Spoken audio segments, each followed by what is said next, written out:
The story starts with Anakin and Obi-Wan saving the Chancellor from Count Dooku and a new villain, General Grievous. While battling Dooku, Obi-Wan is knocked out and Anakin defeats and kills Dooku with a little encouragement from the Chancellor. They return back to Coruscant where Anakin finds out that Padme, who is now his wife, is pregnant. Anakin then starts to have nightmares about Padme dying while giving birth. The Chancellor then begins to tell Anakin that he can help him save Padme if he turns to the dark side. Anakin at first does not trust him. After telling Windu about the Chancellor, Windu goes to arrest the Chancellor, who fights back, and this leads into a big battle between the two of them. Anakin shows up during the battle, but in fear that the Chancellor might actually be able to help Padme, he kills Mace Windu before he could kill the Chancellor. He then becomes Darth Vader and the Chancellor's apprentice. This leads to the clones turning on the Jedi and a huge battle begins as Jedi are killed left and right and leads into two big battles between Anakin and Obi-Wan and Yoda and the Chancellor. Again, the summary is pretty much just the premise. There's actually a lot more to it than I described. For the most part, I do love the story. I think out of the three prequel movies, this one is the best story in terms of consistency, because it doesn't trail off from the main premise. And I know this movie appeared on my top 10 overrated list, and I'll get to the reason why in just a moment. I love the Chancellor's story. George Lucas, from a writing standpoint, is very good at coming up with villains. He did a great job steadily making the Chancellor more and more evil throughout all three movies, and to see all of it come full circle in Episode 3 is really cool to watch.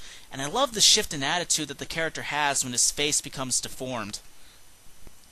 I also love the story between Anakin and Obi-Wan, this very brother-like relationship, and to see that relationship become more and more strained as the movie goes on is very well done, and to lead into the climax it had with Obi-Wan leaving Anakin in his burning state is very emotional. Now, while those stories continue, there's a new story and character in General Grievous.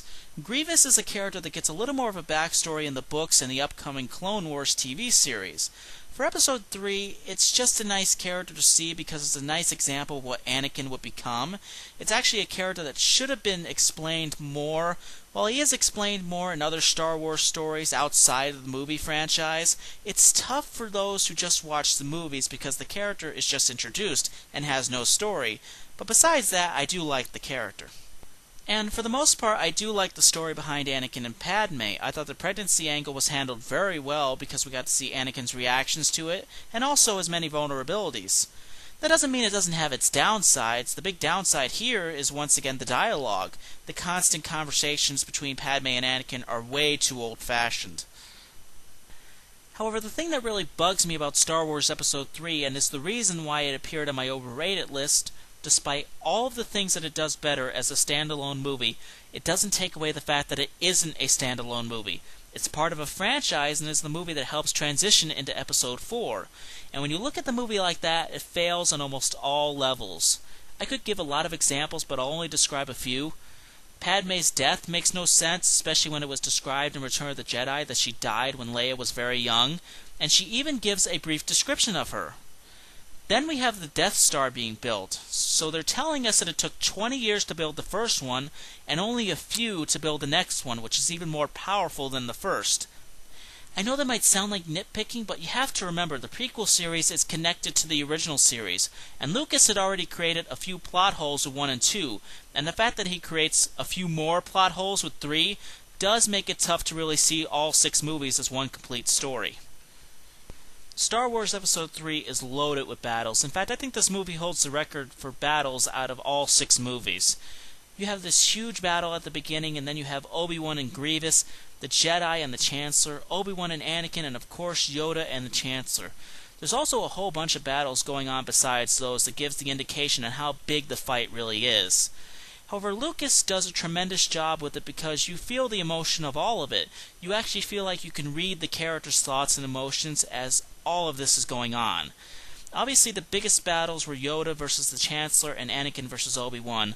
Those two battles really were incredibly well done. As big as the CGI was in Episode 2, it is 10 times bigger in Episode 3. It's all wonderfully done. With the acting, it's pretty much on the same level with Episode 2 with some improvements. Ian McGregor does another great job, and even works on making his accent more like Alec Guinness.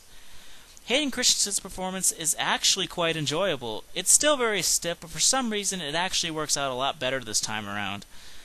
Natalie Portman's performance is good in the non-romantic scenes. It's really only the romance scenes where she seems to struggle, but the rest is good. And I just love Ian McDiarmid as the Chancellor. Once again, he's over the top, but it's just fun to watch him perform that role. Frank Oz once again provides the voice as Yoda, and he's great once again.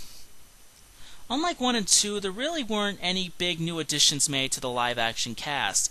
However, for the voice work, it was Matthew Wood as General Grievous, who was a big addition, and he does a really great job. So overall, I think it's best just to view Episode 3 as a standalone movie, because as I've described before, it really is tough to like it if you analyze the story with the original trilogy, because there are just way too many plot holes. But as a standalone movie, I do like it. It's still flawed, but it is a movie that I do enjoy watching every once in a while. Well, that's Star Wars Episode 1 through 6. It actually is kind of cool to see how far this franchise has gone in the last 30 years. But before I wrap this up, I will comment on the upcoming 3D re-releases of the film starting next year, and I think it's safe to say that it's an entirely pointless idea.